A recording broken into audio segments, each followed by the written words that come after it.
Mujeres para hoy, doctoras de la Iglesia, con Inmaculada Moreno. Siempre cantaré tu grandeza, porque eres mi Dios, mi único amparo. Queridos amigos de Radio María, iniciamos el programa de Mujeres para hoy, doctoras de la Iglesia, dedicado a Hildegarda de Bingen. Con todos ustedes, Pilar Álvarez e Inmaculada Moreno. Gracias por estar ahí un día más y gracias por su atención. Y hoy empezamos la obra de Hildegarda. Bueno, habíamos visto ya en términos generales cuál es esta obra, pero en concreto vemos Escivias, Conoce los caminos, posiblemente uno de los libros más importantes de Hildegarda. Pero vamos a hablar, antes de ello, de lo que es la visión, porque recordemos que sus obras se basan en las visiones que tuvo Hildegarda y que tuvo la santa desde niña. Estas visiones, además, la acompañaron el resto de su vida y le van a otorgar una gran clarividencia para ir penetrando en las verdades de la fe y también para comprender la forma de exponerlas. Estas visiones, que son muy densas, a veces hasta complejas, están llenas de simbolismo. Sin ellas no podemos entender sus revelaciones. Esto nos lo dice Luis Ángel Montes en su libro Dos mujeres excepcionales, Hildegarda de Bingen y Teresa de Ávila. Sus visiones eran realidades que se imponen, no la transportaban, por decirlo así, en una especie de éxtasis, no la acontecían en una especie de estado que la arrebataba, sino era, digamos, en su vida cotidiana, en forma de visión y de audición interior. Así describe el fenómeno en sus testimonios autobiográficos. Yo veo todo, hasta lo más pequeño, pero no lo percibo a través de los 5 sentidos del cuerpo. Mis ojos están abiertos, no tengo ningún éxtasis. Yo lo contemplo día y noche, estando despierta y no soñando, pero con frecuencia enferma de muerte y muerta de cansancio. Y en otra declaración dice la santa: estas cosas no las oigo con los oídos del cuerpo, ni en los pensamientos de mi corazón, sino únicamente en el interior de mi alma, con los ojos abiertos, por lo que en las visiones no sufro el desfallecimiento del éxtasis, las veo en estado de vigilia día y noche. Contempla cosas extraordinarias que luego explica. De vez en cuando, no a menudo, veo en esta luz otra luz que me es nombrada la luz viva. Cuándo y cómo yo la veo no soy capaz de decirlo, pero durante el tiempo de la contemplación se me quita toda tristeza, de tal manera que de nuevo soy una muchacha, no una mujer vieja. Dice también: la luz no me abandona, sino que arde en mi alma, como lo ha hecho desde mi infancia. Claro está que estas visiones no pueden, ¿verdad?, sino asombrarnos, porque no son fruto del conocimiento ni del estudio teológico, sino que vienen de Dios directamente. Asombra su calidad, su cantidad, sus contenidos, la perfecta sintonía con la revelación, y concede además gran importancia a la sabiduría divina. Tengamos en cuenta que sus revelaciones fueron puestas en bellas imágenes ya en la vida de la santa. Y su teología se va a gestar como teología de las imágenes. De aquí la belleza y la originalidad. Durante toda su larga vida, la abadesa gozó y sufrió con este regalo de la visión, ¿verdad? Todo regalo también a veces nos hace sufrir. Cuando ya contaba más de 70 años, escribió al que sería su último secretario, quien le había enviado varias misivas sin obtener respuesta, hasta que finalmente llegó esta que lo hizo mover cielo y tierra para acercarse a Hildegarda y convertirse en su secretario, ¿no?, conocido como el modo de su visión. En ninguna hora mi alma carece de la luz mencionada, que llamo la sombra de la luz viviente, y la veo como si en una nube luminosa contemplara el firmamento sin estrellas, y en ella veo aquellas cosas de las que a menudo hablo y de lo que desde el fulgor de la luz viviente respondo a quienes me interrogan. Por el estilo de escribir de Hildegarda es posible que la lectura de sus obras no nos resulte sencilla, ¿vale? ya aviso, porque realmente tiene mucha, mucha densidad. Sin embargo, para acceder directamente a la fuente, que son sus obras, leo la primera visión sobre el Monte Santo. Ya digo que las visiones tienen mucha riqueza, hay que ir a Escibias, hay que leer la obra aunque sea despacito, para poder digerir toda esta densidad que tiene Hildegarda. Dice así: miré y vi un gran monte color de hierro. En su cima se sentaba un ser tan resplandeciente de luz que su resplandor me cegaba. En cada uno de sus costados se extendía una dulce sombra semejante a un ala de anchura y largura prodigiosas. Ante él, al pie mismo del monte, se alzaba una imagen llena de ojos todo alrededor, en la que me era imposible discernir forma humana alguna. Por aquellos ojos y delante de ella estaba la imagen de un niño ataviado con una túnica pálida, pero con blanco calzados. Sobre su cabeza descendía una claridad tan intensa, procedente de aquel que estaba sentado en la cima del monte, que no fui capaz de mirar su rostro. Pero del que se sentaba en la cima del monte comenzaron a brotar multitud de centellas con vida propia, que revoloteaban muy suavemente alrededor de estas imágenes. Y en el mismo monte había pequeñas ventanas por las que asomaban cabezas humanas pálidas, unas y blancas las otras. Bueno, aquí está, sus visiones. Pues vamos con su obra, al menos la estructura. Escibias es una obra, como ya hemos visto, profusamente ilustrada. Consta de 3 libros, precedidos por un prólogo, e incluyen 26 visiones, cuyos temas son la creación, la redención y la santificación. Vamos con el primer libro. El primer libro se trata del tema del creador y de la creación. Las 6 visiones que componen el primer libro se titulan Visión del Señor sobre el Monte Santo, el destierro del paraíso, el universo, el hombre en su tabernáculo, la sinagoga, los coros de los ángeles. La primera visión, la del Señor sobre el Monte Santo, muestra a Dios una figura sobre una montaña de hierro, implicando esto la estabilidad de Dios, Dios que es estable, derramando su luz sobre la humanidad. Al pie de la montaña una figura informe, totalmente cubierta de ojos, que implica el temor de Dios, que es principio de sabiduría, y otra cuya cabeza parece desdibujada a causa de la corriente de luz que fluye sobre ella, el espíritu de pobreza.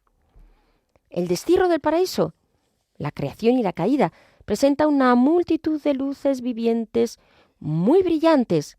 Son los ángeles, perseverantes en su amor a Dios, y una fosa profunda y hedionda, el infierno, con su insaciable sed de almas, de la que sale una nube oscura con lenguas de fuego. Hay además una referencia al árbol del conocimiento del bien y del mal, cuyo fruto Dios había prohibido al hombre. En la región luminosa se alza una nube blanca proveniente de una hermosa forma humana, a Adán, y que contiene en su interior muchas estrellas. Y un esplendor rodea de pronto la región, y todo lo que era calma se transforma en agitación y terror. Es la presencia de Dios ante la que el hombre pecador se aterra por su pecado, cayendo del paraíso. En esta visión, además, aparecen temas como la naturaleza del matrimonio y del sexo, la justicia de Dios, la injusticia de la raza humana, que pretendió ser más sabia que Dios, la encarnación salvífica del Hijo de Dios para la restauración de la humanidad. Y luego tenemos las recomendaciones morales en torno a la práctica de las virtudes de la humildad, de la castidad y de la caridad. Y aparece también un término característico de Hildegarda, viriditas, que significa verdor, lozanía, vigor, vitalidad, fecundidad, de gran peso, algo que tiene gran peso. Y hay además una visión reivindicadora de la mujer, muy propio de este estilo de Hildegard. Bien, seguimos con este primer libro y todos estos aspectos de sus visiones. El universo Es la visión del universo, en este caso, bajo la forma de un huevo cósmico en el que la superficie exterior simboliza al Dios Todopoderoso, representada por un fuego brillante, y otras imágenes simbolizan a Cristo y a su Iglesia, a la humanidad sostenida por los 4 elementos tradicionales y la relación del hombre con Dios, que incluye el universo. La visión incluye severas advertencias para quienes creen en la astrología y para quienes practican la adivinación y la magia. Porque ya sabemos, ¿verdad?, que la abadesa siempre tenía una palabra clara, rotunda y fuerte, llena de parresía y autoridad en relación a aquello que predica. En cuanto al hombre en su tabernáculo, el alma y el cuerpo, presenta 3 miniaturas que retratan la vida del hombre desde su concepción hasta su muerte. Y aparecen aquí la unión del alma y el cuerpo, las tentaciones, el sufrimiento, el destino final, sea el infierno, sea la alegría de la vida eterna. En la presentación de estos temas también hay elementos propios del folclore medieval y hay reminiscencias de la filosofía platónica. Vemos, ¿no?, cómo es esta mente de Hildegarda, sintética, pero digamos con esta visión del cosmos y del universo tan amplia y tan grandiosa como ella siente así la revelación. Y la sinagoga, que es el Antiguo Testamento. Aquí en esta visión de la sinagoga la personifica en una mujer gigantesca, de ojos cerrados, de brazos cruzados, formando un seno que alberga a los patriarcas, a los profetas, a los liderados por Moisés. En su parte, bajo su vestido, es oscuro, dando a entender la ruptura de la ley, y sus pies, teñidos con la sangre de Cristo, se apoyan sobre una nube luminosa que representa la salvación de Israel al final de los tiempos, rodeando su cabeza con un círculo de luz que representa a la Virgen María, que dio al mundo al Salvador. Y por último, de esta primera parte, los coros de los ángeles, toda una jerarquía angélica. Esta visión trae 9 coros angélicos, ángeles, arcángeles, también virtudes, poderes, principados, dominaciones, tronos, querubines, serafines. Y en lugar de la agrupación corriente en 3 grupos de 3, Hildegarda propone 2 grupos de 2 coros de cada uno. Ángeles y arcángeles, por un lado, simbolizando cuerpo y alma. Por otro lado, querubines y serafines, en alusión al conocimiento y al amor de Dios. Y entre ambos, un grupo con los 5 coros restantes en representación a los 5 sentidos. Grandioso todo, ¿verdad? En relación a todo lo que nos presenta Hildegard. Bueno, pero tenemos solo la primera parte de Escivias, vamos, lo que constituye pues su primer libro. Vamos con el segundo, ¿de acuerdo? Bueno, en el segundo libro tenemos el Redentor y la Redención y encontramos en este caso 7 visiones.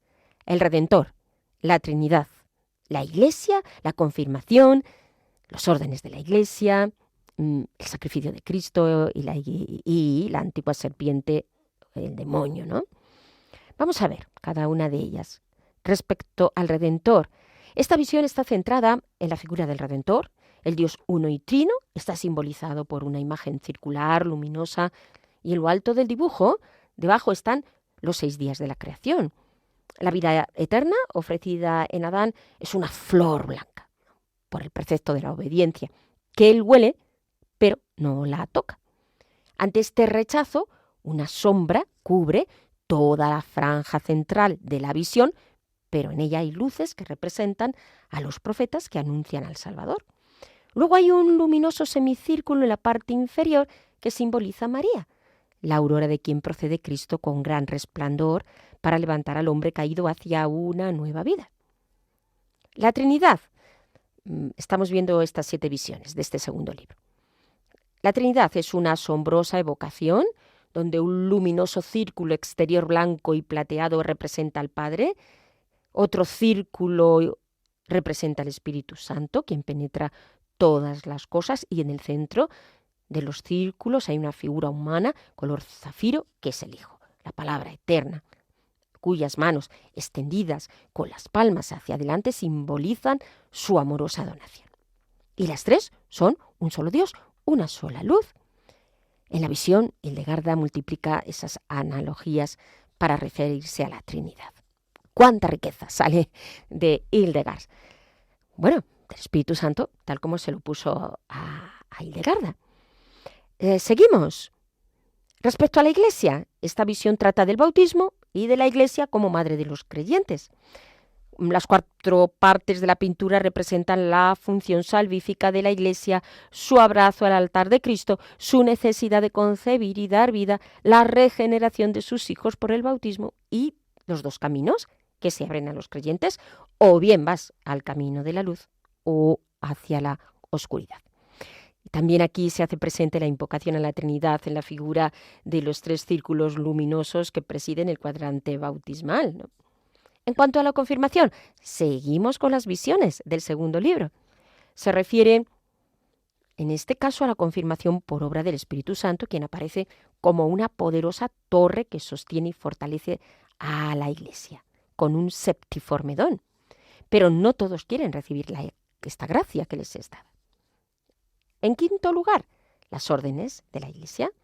Gira en torno a la jerarquía eclesiástica y hay como 3 niveles: apóstoles en figura de luz blanca, la virginidad y sus hijos, obispos, sacerdotes, monjes, los laicos en una nube blanca. Sexto lugar, el sacrificio de Cristo y de la Iglesia, recordemos.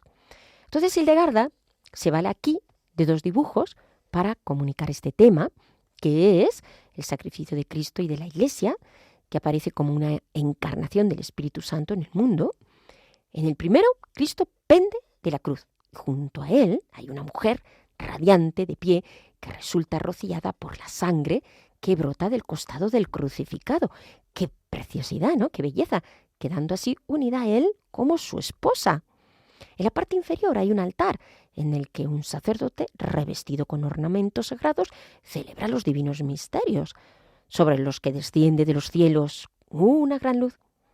Y aparecen luego los signos de la Navidad, de la pasión, muerte, resurrección y ascensión del Señor. Y en el momento de la comunión, Hildegarda percibe 5 clases de personas que se acercan a recibirla según su disposición interior. En el segundo dibujo aparece nuevamente el tema de la misa, que incluye la muerte salvífica de Cristo y las disposiciones de las personas que van a celebrar el sacramento y van a recibir el sacramento. Y otro de los temas que aparece en esta visión, y por cierto, es el de la confesión, que está pues lógicamente muy enlazado con todo lo anterior, y la purificación. Esta visión guarda una estrecha relación también con la problemática que se agitaba en estos momentos en la vida de la Iglesia. La prédica de los cátaros, que ya recuerden, amigos, habíamos comentado el brote de esta herejía en la época de Hildegarda, que iban contra los sacramentos, iban principalmente en contra del bautismo y de la Eucaristía, los desórdenes de los sacerdotes, los pecados contra la castidad, el pecado de simonía, la discusión del celibato sacerdotal, en fin, eran temas candentes sobre los que la abadesa debía proyectar luz en su enseñanza. Y en séptimo lugar, ya por último, la antigua serpiente. El demonio muestra que está encadenado bajo la forma de una gran y fuerte serpiente cuyo alimento contamina a todo aquel que a él se acerca. Los ángeles lo pesan inspirados por la justicia divina.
Bien, queridos amigos, les recuerdo que estamos en el programa Mujeres para Hoy, Doctoras de la Iglesia. En concreto, después de haber hablado sobre las visiones, hemos visto un resumen del primer libro y el segundo de la obra de Santa Hildegarda Estivias, Conoce los Caminos. Les recuerdo que con todos ustedes estamos Pilar Álvarez e Inmaculada Moreno. Bueno, ya saben, pueden escuchar el programa a través de la web de Radio María. Y si necesitan ponerse en contacto con nosotros, lo pueden hacer a través del correo mujeresparahoy@radiomaria.es. Repito, mujeresparahoy@radiomaria.es. Bien, pues vamos a continuar con el tercer libro de Escivias. Es sobre la historia de la salvación. Ofrece 13 visiones. El que en su trono está sentado, respecto al Dios y al hombre, el edificio de la salvación, la torre de la premonición, la columna de la palabra de Dios, la ira de Dios, el muro de la antigua alianza, la columna de la Trinidad, la columna de la salvación, la torre de la iglesia, el Hijo del Hombre, venida del impío y plenitud de los tiempos, el anticristo, siega y vendimia de las naciones, el juicio final, el nuevo cielo y la nueva tierra, cánticos de júbilo y celebración, que es como una sinfonía de los bienaventurados. Bien, respecto al que está sentado en su trono, Dios y hombre, pues es la visión de Dios sentado en su trono representando la fe. Está sobre una nube que simboliza la sabiduría humana, la cual a su vez flota sobre una roca de color zafiro. El temor de Dios, que es la actitud fundamental del hombre hacia Dios. Otro dibujo es la misma visión, muestra la caída de las estrellas, Lucifer y sus ángeles, cuya luz se extingue hasta quedar en la oscuridad. Respecto al edificio de la salvación, recuerden que vamos visión por visión porque es la manera que tiene ella de estructurar la obra. Esta visión inicia una serie dedicada a la construcción de la casa de la salvación por obra de las virtudes divinas. Las murallas y las torres se levantan sobre la roca del temor de Dios. Vuelve a insistir con el tema del temor de Dios. La muralla oriental en la parte superior del dibujo pues dice relación al reino de Dios, en tanto que la muralla norte corresponde al reino de Satán. Respecto a la torre de la premonición, seguimos con otra visión dentro de este libro. Esta visión muestra la torre presentada como circular, con almenas en el lado noroeste, y contiene las figuras de las divinas virtudes, el amor divino, la disciplina, la castidad, la misericordia, la victoria, de la paciencia y del deseo celestial. Bueno, todas ellas representadas en figuras femeninas. Las dos últimas dirigen su rostro hacia Cristo crucificado. La victoria aparece como un caballero enteramente cubierto con armadura. Vamos, un soldado, estamos en la Edad Media, no puede ser de otra manera, ¿no? Estas virtudes no son cualidades humanas, sino poderes divinos que se vuelven operativos en las almas, cooperando con la persona en su obrar. Cuando este obrar, claro, es recto, en consonancia con la voluntad de Dios.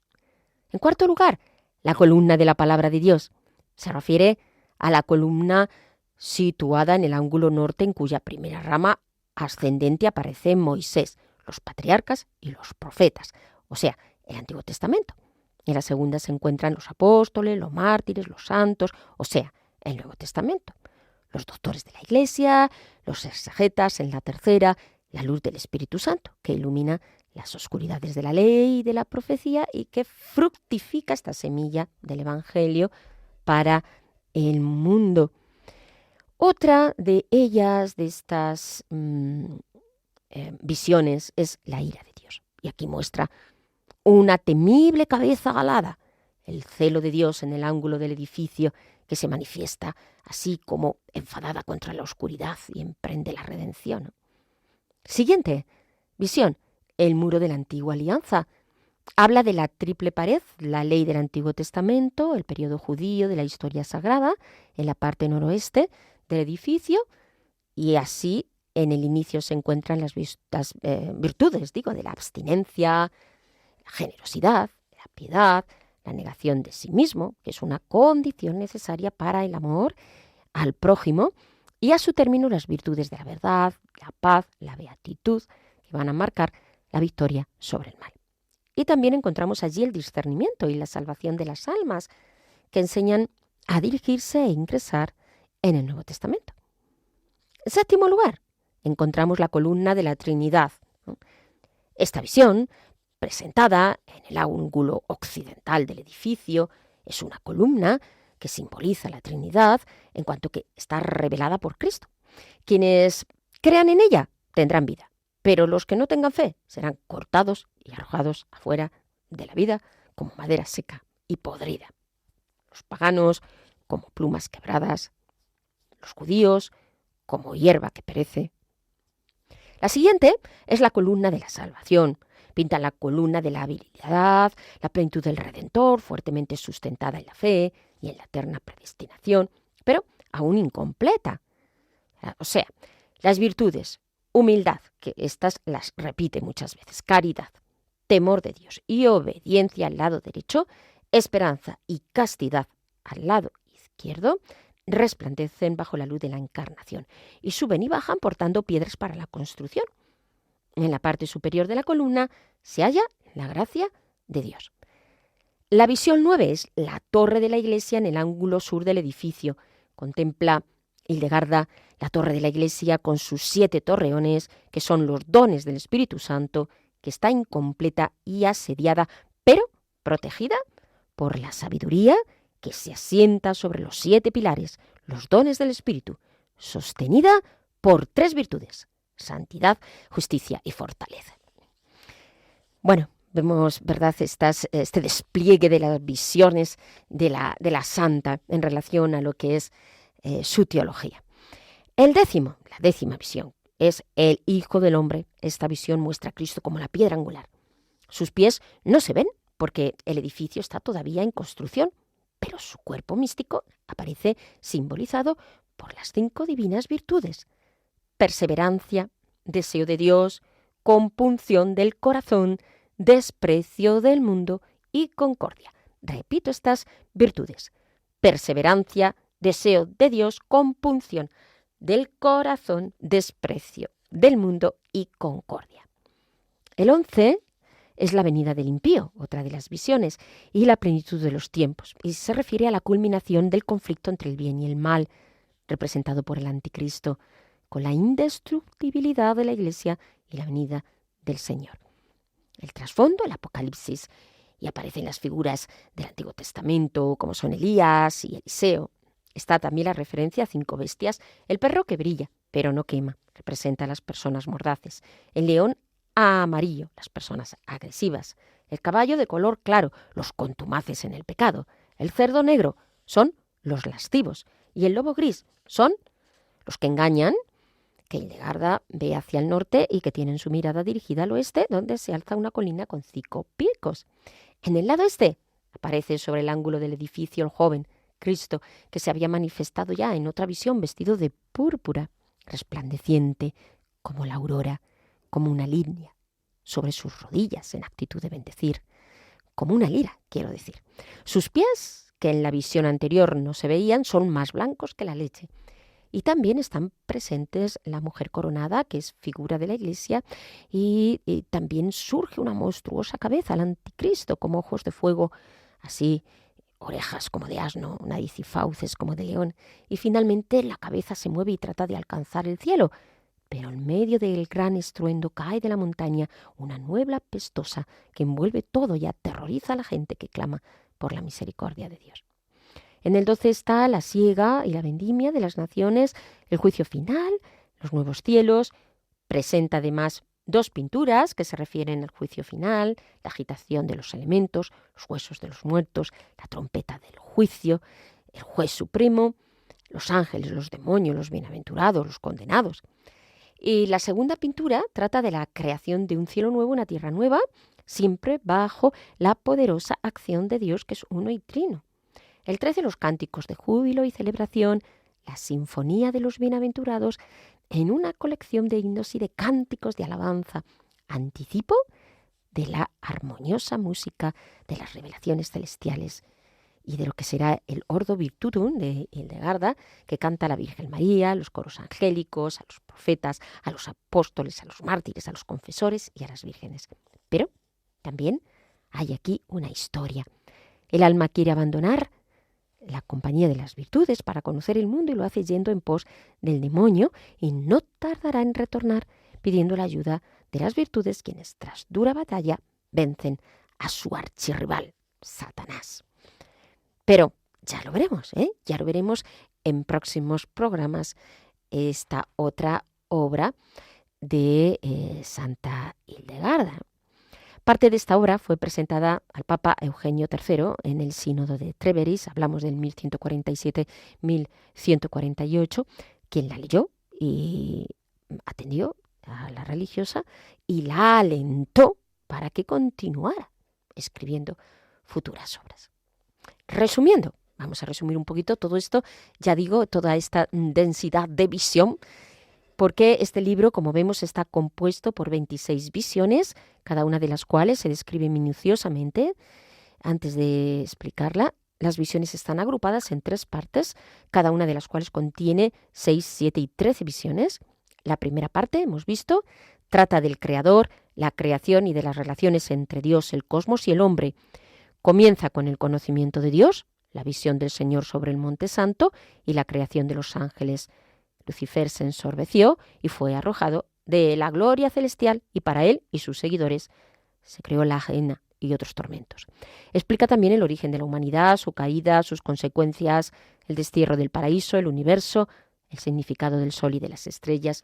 Y esta parte trata también de la sinagoga y del significado de su ceguera y concluye con la descripción de los coros angélicos. Primera parte. Segunda parte, historia de la salvación. La palabra encarnada, la Trinidad, la Iglesia, a la que la perversidad no puede oscurecer, los sacramentos, el sacrificio de Cristo, la Santa Misa, la antigua serpiente. La tercera parte se centra en la acción del Espíritu Santo para edificar el reino de Dios con las virtudes. Describe el edificio de la salvación, la columna de la palabra, la torre de la Iglesia, y el final de esta parte es profético, como lo es toda la obra de la Santa, e incluye las visiones de la venida del impío, la plenitud de los tiempos, las 5 cruentas edades de los reinos del mundo, el juicio final, el anticristo, la creación del nuevo cielo y la nueva tierra.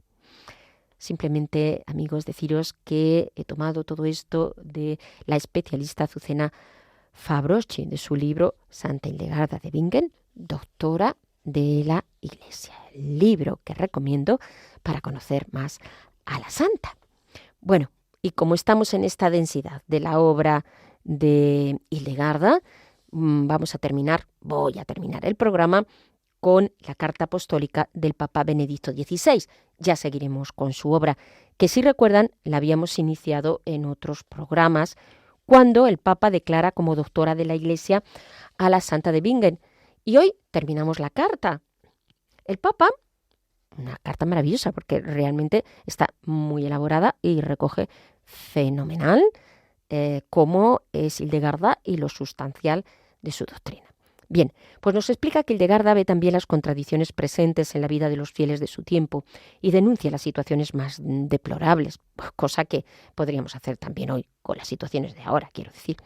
Pero el pecado ahí está, ¿no? De forma particular, subraya cómo el individualismo en la doctrina y en la praxis, tanto por parte de los laicos como de los ministros ordenados, es una expresión soberbia y constituye el principal obstáculo a la misión evangelizadora de la Iglesia respecto a aquellos que no son cristianos, porque claro, frente a los escándalos pues no puede haber testimonio y separa a las personas de la Iglesia. Una de las cumbres del magisterio de Hildegarda es la pesarosa exhortación a una vida virtuosa que ella dirige a quien se compromete en un estado de consagración.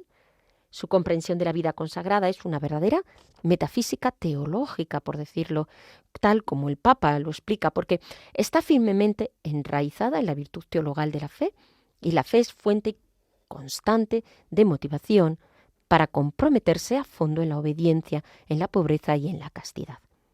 En la realización de los consejos evangélicos, la persona consagrada comparte la experiencia de Cristo, que es pobre, que es casto y obediente, y sigue sus huellas en la existencia cotidiana. Y esto es lo esencial en la vida consagrada. Luego, la eminente doctrina de Hildegarda recuerda la enseñanza de los apóstoles, la literatura patrística, los autores contemporáneos, mientras que además se encuentra en la regla de San Benito de Nursia, nos dice el Papa, un constante punto de referencia. En la liturgia monástica y la interiorización de la Sagrada Escritura constituyen las directrices de su pensamiento que, concentrándose en el misterio de la Encarnación, se expresa en una profunda unidad de estilo y contenido que recorre todos sus escritos. Vemos cómo la enseñanza de la Santa Benedictina se plantea como una guía para el Homo Viator, el hombre que camina, el hombre en camino. Su mensaje se presenta de una manera extraordinaria, también de una manera actual en el mundo contemporáneo en el que vivimos, por este conjunto de valores propuestos y vividos por ella. Por ejemplo, dice el Papa, pensemos en la capacidad carismática y especulativa de Hildegarda, que se muestra como un vivaz incentivo a la investigación teológica en su reflexión sobre el misterio de Cristo, considerado en su belleza, el diálogo de la Iglesia y de la teología con la cultura, la ciencia, el arte contemporáneo, en el ideal de la vida consagrada, como posibilidad de humana realización en la valorización de la liturgia, como celebración de la vida, en la idea de reforma de la Iglesia, y no como estéril modificación de las estructuras, sino como conversión del corazón en su sensibilidad por la naturaleza, cuyas leyes hay que tutelar y no violar. Por ello, la atribución del título de doctor de la Iglesia Universal a Hildegarda de Bingen tiene un gran significado para el mundo de hoy y una extraordinaria importancia para las mujeres, porque en Hildegarda se expresan los más nobles valores de la feminidad. Por ello también la presencia de la mujer en la Iglesia y en la sociedad se ilumina con su figura, tanto en la perspectiva de la investigación científica como en el de la acción pastoral. O sea, su capacidad de hablar a quienes están lejos de la fe y de la Iglesia hacen de Hildegarda un testigo creíble de la nueva evangelización. Así, en virtud de la fama de santidad y de su eminente doctrina, el 6 de marzo de 1979, el señor cardenal Joseph Hofner, arzobispo de Colonia, presidente de la Conferencia Episcopal Alemana, junto a los cardenales, arzobispos y obispos de esta conferencia, entre quienes nos contábamos, dice el Papa, también nosotros, como cardenal arzobispo de Múnich, sometió al beato Juan Pablo II la súplica a fin de que Hildegarda de Bingen fuera declarada doctora de la Iglesia Universal. En la súplica, el eminentísimo purpurado, sigue diciendo el Papa Benedicto, ponía en evidencia a ortodoxia de la doctrina de Hildegarda, reconocida en el siglo XII por el Papa Eugenio III, su santidad constantemente advertida y celebrada por el pueblo, la autoridad de sus tratados. A tal súplica de la Conferencia Episcopal Alemana, en los años se añadieron otra primera entre todas, la de las monjas del monasterio de Eibingen, a ella dedicado, al deseo común del pueblo de Dios, para que Hildegarda fuera oficialmente proclamada santa. Por lo tanto, se añadió la petición de que fuera declarada doctora universal. Y así queda proclamada como doctora de la Iglesia.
Bien, queridos amigos, pues vamos a dar paso ahora a Pilar, ¿no? Que nos ayude, que pues tanta densidad de doctrina, ¿verdad, Pilar?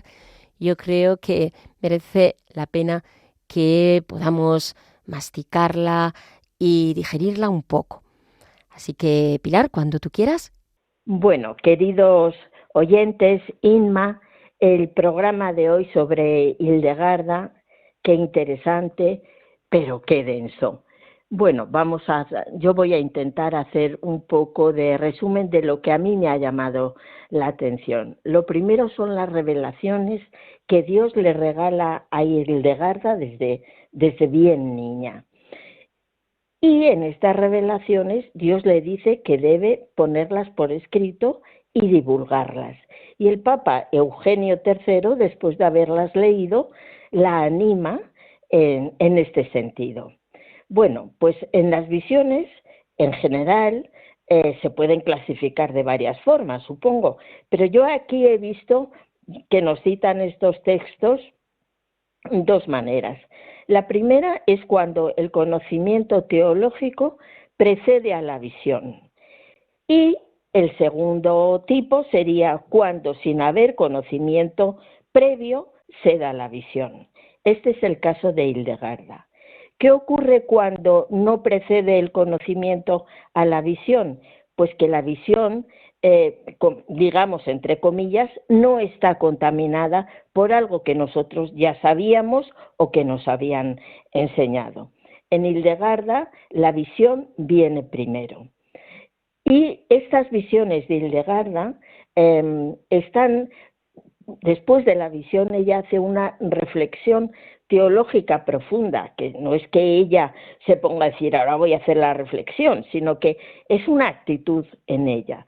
Y esta actitud teológica, esta reflexión teológica, se apoya en dos puntos.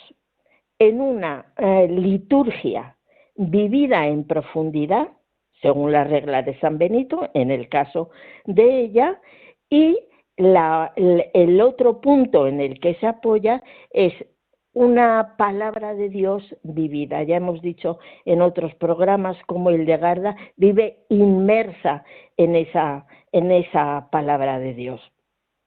Con lo cual, ella se apoya en estos dos puntos para hacer esta reflexión teológica que luego la va a ayudar a interpretar, en cierto modo, dentro de lo que la mente humana es capaz, de aquello que Dios le ha revelado. A mí esto me da pie a pensar la importancia de vivir la liturgia en plenitud, cosa que no solemos hacer, y qué poco se nos explica que en la liturgia nos encontramos con Cristo.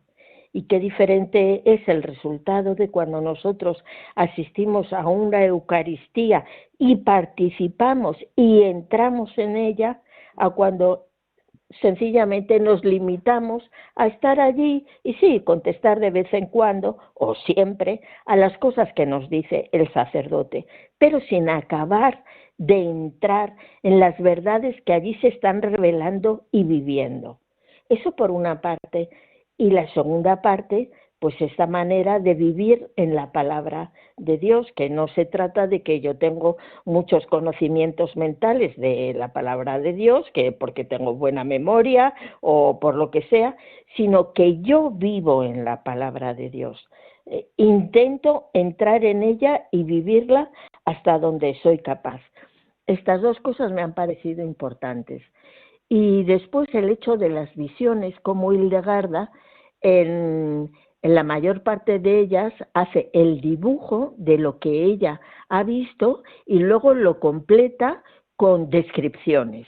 Y después ya entonces entra en la explicación.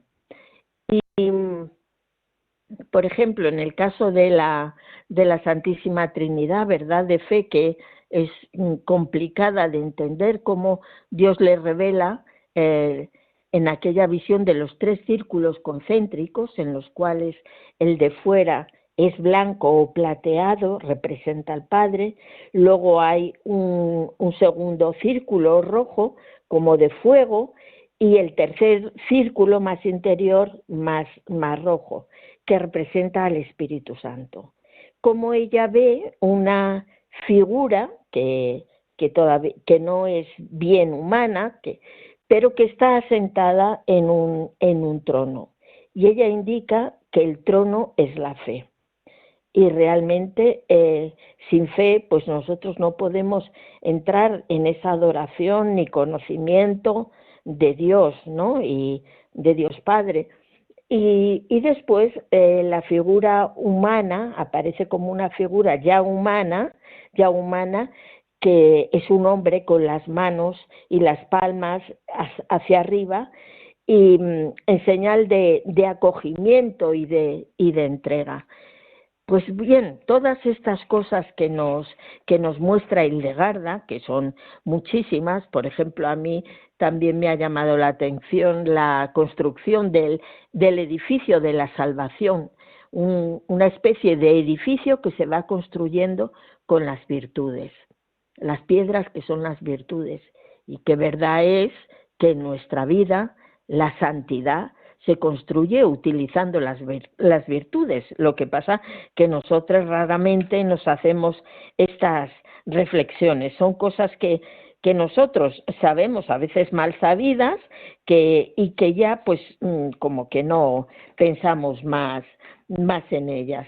Me ha impresionado también cómo describe la caída de los ángeles, cómo van perdiendo su luz, aquella luz maravillosa que con la que Dios les había dotado, y cómo van perdiendo esa luz hasta caer en la oscuridad por ese pecado fortísimo de soberbia, y cómo caen en esa fosa nauseabunda, y fosa que por otra parte intenta atraer a quien pasa por allí. Esto nos debe hacer reflexionar también. Nos habla otra vez más del peligro del individualismo en la vida de la fe, tanto en los sacerdotes, en los ministros, como en los laicos, porque es un pecado de soberbia. La primera apariencia es yo no te necesito al otro, yo no necesito al otro para salvarme, yo me relaciono con Dios yo solo, y los demás están fuera de mi vida. Y el otro pecado de soberbia es yo no te voy a ayudar. Yo puedo ver a mi hermano que está en la angustia o en la depresión o en la soledad, pero él que se las arregle. Tú para mí no cuentas. Pues es otro pecado de soberbia. Y cómo se nos hace ver que estos dos pecados de soberbia, que forman parte del individualismo, son quizás el mayor obstáculo para la evangelización. ¿Cuántas veces hemos oído que somos un pueblo en salida de nosotros mismos hacia el otro? ¿Y cuántas veces se nos dice que el fruto de la oración es ese poder acercarte, es uno de los frutos, el poder acercarte a los demás? Bien, pues quizás nosotros pensemos que no vamos a tener nunca revelaciones, pero eso no nos exime de la oración, de esa búsqueda de Dios. A mí hay una cita que en realidad aparece en los Salmos y aparece en otros textos de la Escritura, donde dice: oigo en mi corazón, buscad mi rostro. Tu rostro buscaré, Señor. Pues realmente esto es lo que nosotros, aunque no seamos Hildegarda de Bingen, podemos practicar. Señor, yo he oído en lo profundo de mi corazón que tú me llamas a buscarte. Pues Señor, yo saldré en tu búsqueda. Tu rostro buscaré, Señor. Lo buscaré en la Escritura, lo buscaré en la liturgia, lo buscaré en los sacramentos, lo buscaré en mis hermanos, Señor. Tu rostro buscaré. Bien, pues queridos oyentes, hasta aquí mi pobre reflexión. Un abrazo a todos. Gracias. Pues muchísimas gracias, Pilar, siempre por tu aportación generosa y ungida. Gracias.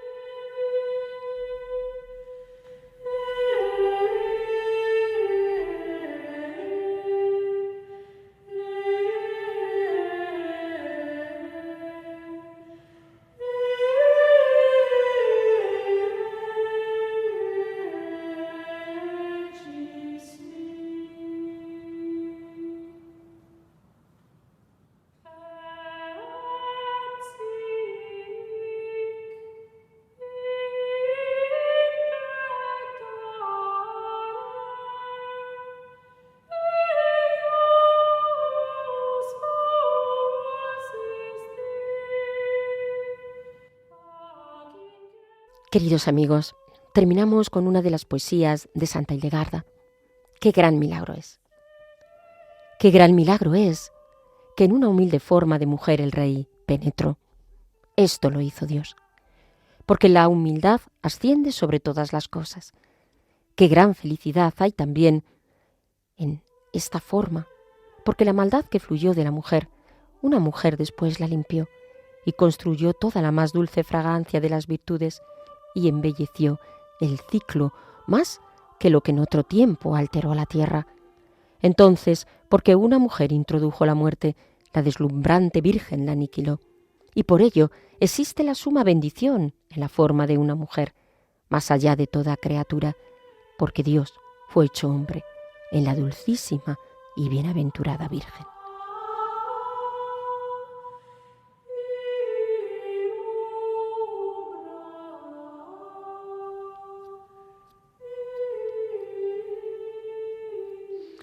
Bien amigos, y ahora sí, terminamos el programa de hoy y les recordamos que hemos visto la obra de Santa Hildegarda Escivias, así como la forma en la que Dios daba a esta santa las visiones y el final de la carta apostólica del Papa Benedicto XVI en la declaración como doctora de la Iglesia. Y les recuerdo también, y con esto ya sí, terminamos, que pueden establecer contacto con nosotros a través del correo mujeresparahoy@radiomaria.es. Repito, mujeresparahoy@radiomaria.es, y pueden escuchar el programa en la página web de Radio María.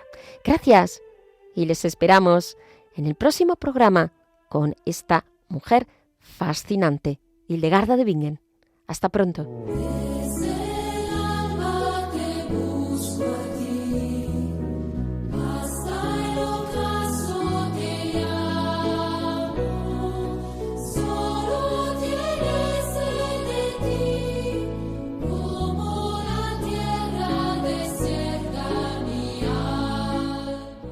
Acaban de escuchar Mujeres para Hoy, Doctoras de la Iglesia, con Inmaculada Moreno.